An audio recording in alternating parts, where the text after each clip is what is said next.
Yahoo Bedi Bancha, donc aujourd'hui je te retrouve avec l'extrême plaisir pour une nouvelle vidéo sur la chaîne et on va être sur une vidéo de film Netflix spécial Halloween. Donc si la suite t'intéresse, continue.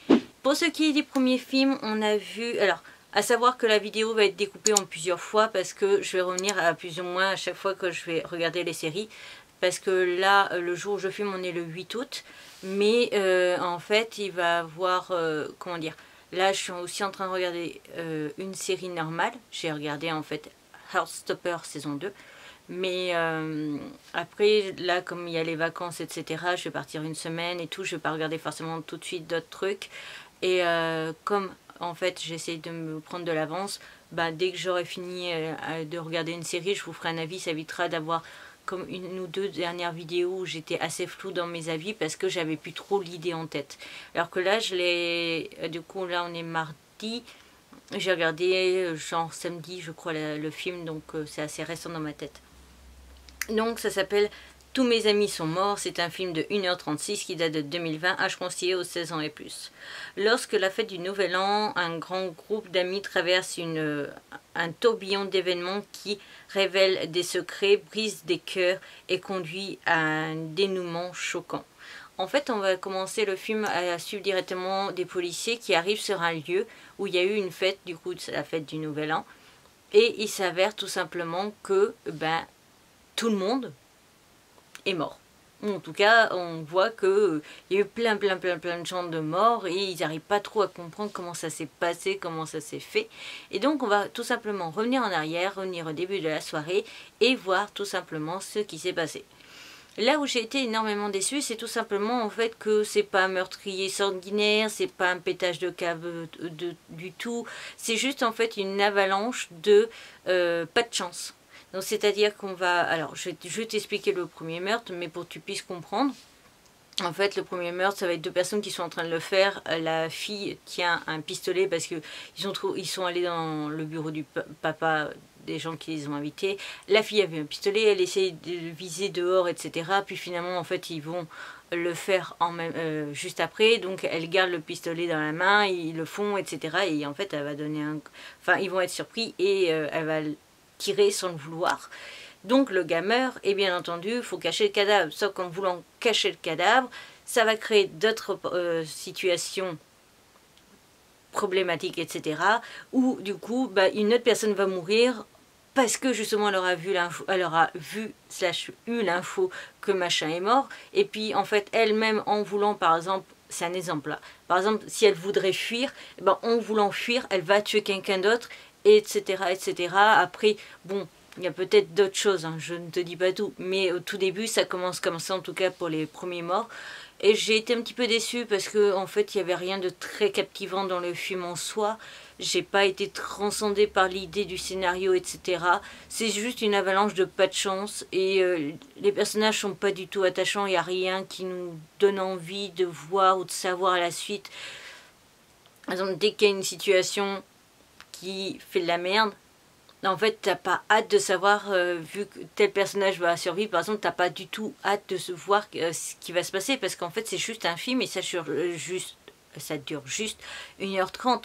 Donc, en fait, j'ai été extrêmement déçue, je me suis plutôt ennuyée. Même si j'ai regardé jusqu'au bout, pour savoir quand même un peu comment ça allait se terminer, tout ça. Mais c'est tout, et j'ai pas du tout apprécié. On continue cette vidéo avec le film Action aux vérités, qui est sorti en mai 2018 en salle.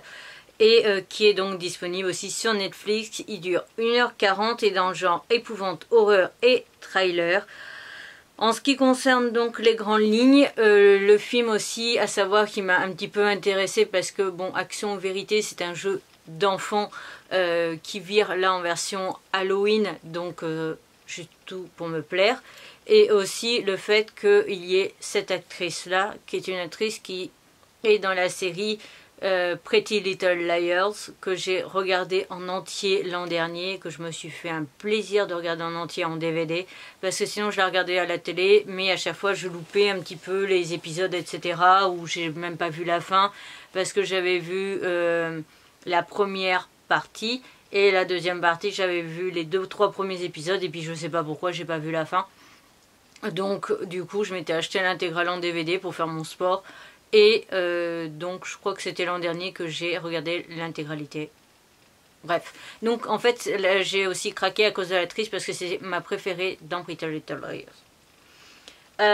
Donc en ce qui concerne le résumé, nous sommes avec un groupe d'amis voyageant au Mexique pour une escapade avant l'obtention de leur diplôme. Là-bas, un étranger convainc l'un d'eux de jouer à un des aux jeux de vérité ou conséquences apparemment inoffensifs.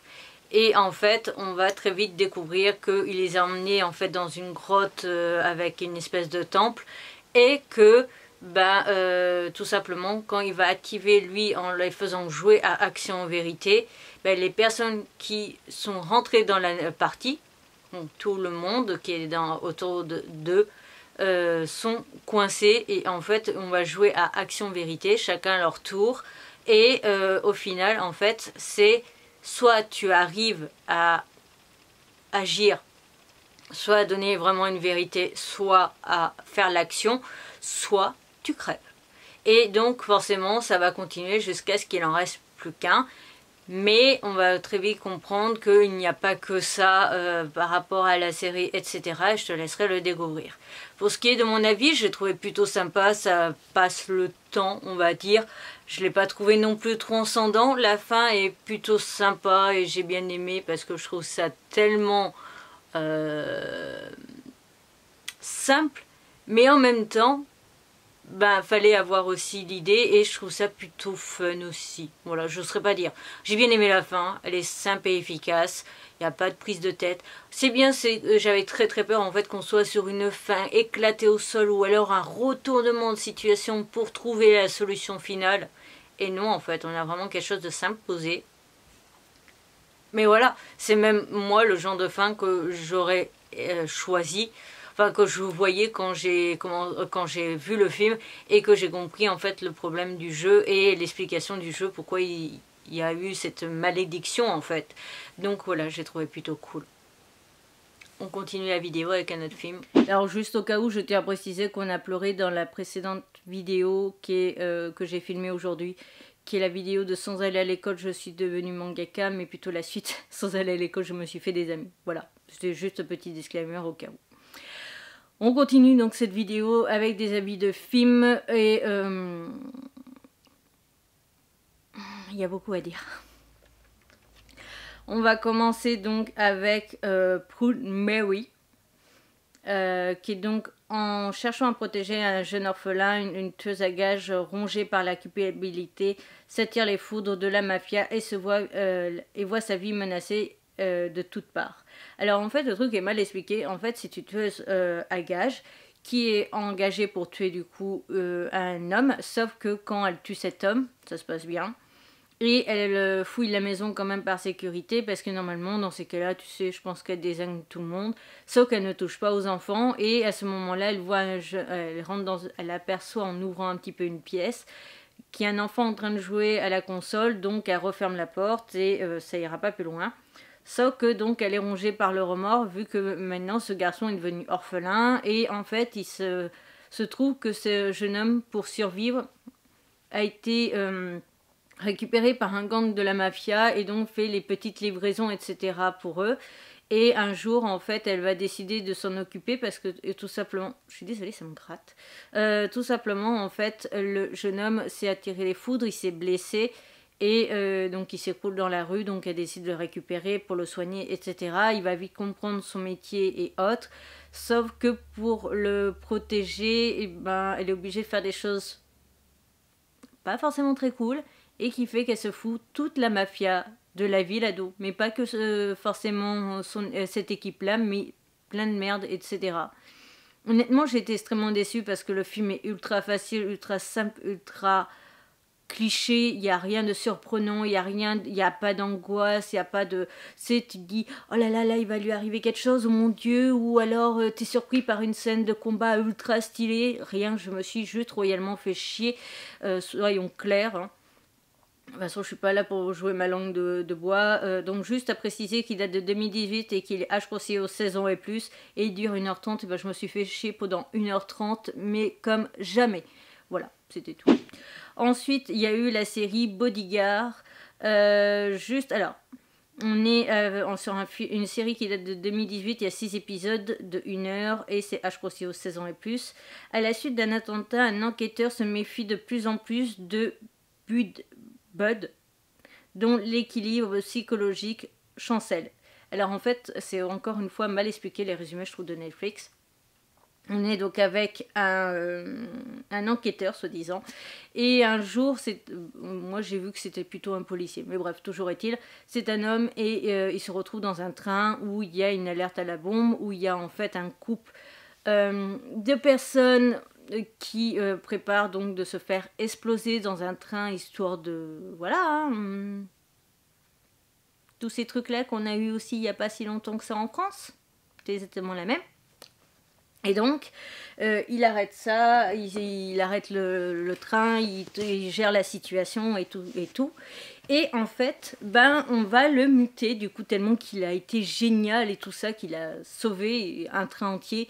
On va le mettre en tant que garde du corps d'une femme, c'est une ministre. Et on va suivre ça et l'envers du décor, etc. J'ai trouvé ça nul, j'ai trouvé ça chiant, j'ai trouvé ça ennuyant, rien de surprenant, rien de... Tout était facile une fois de plus et donc je me suis, encore une fois, bien ennuyée. Je n'ai pas terminé la série, j'ai abandonné au bout de l'épisode 4 sur 6. Est-ce que très clairement, si au bout de 4 épisodes de 1 heure, tu t'ennuies, on va rester poli, très clairement, non. Voilà. Donc, une fois de plus, ça ne l'a pas fait. Si bien, c'est que je vais pouvoir te présenter en fait masse de films et tout ça, vu que mes avis sont expéditifs au possible. Ah, voilà. C'est World War Z avec Brad Pitt. Voilà. Je conseille aux 16 ans et plus, donc je vais juste chercher le résumé. World War Z, c'est un film donc, qui date du 3 juillet 2013. Très bonne date, juillet. En plus quelques jours avant mon anniversaire.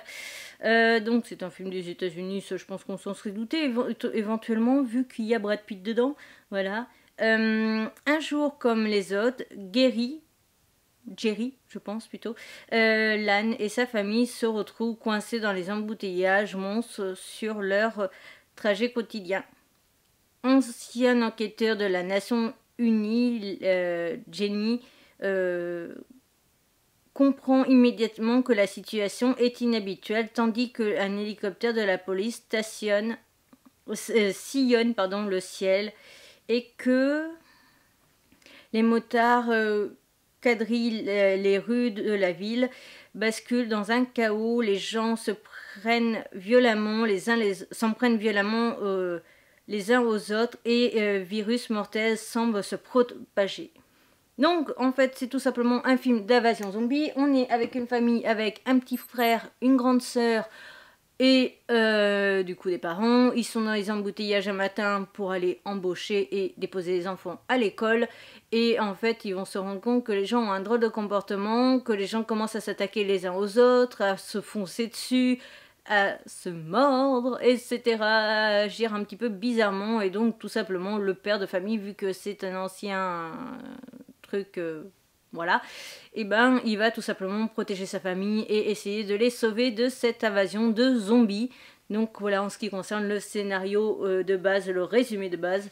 Et en ce qui concerne ce film, je l'ai trouvé super sympa, super intéressant, très stressant parce que en plus là c'est des zombies qui courent. Ouais, c'est les plus stressants je trouve. Et ceux qui sont vraiment très très moches. Mais voilà, donc j'ai trouvé le film plutôt sympa, plutôt intéressant, j'ai bien aimé, et voilà. Donc pour donner une idée, en fait les deux autres c'était... Alors, la série c'était un 1, le film c'était un 2 sur 10, on va dire. On en voit les mêmes sur 5. Et celui-ci par contre c'était un 4,5. Voilà, donc j'ai vraiment apprécié, j'ai adoré.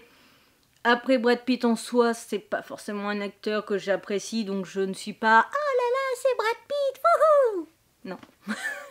D'où elle vient celle-là?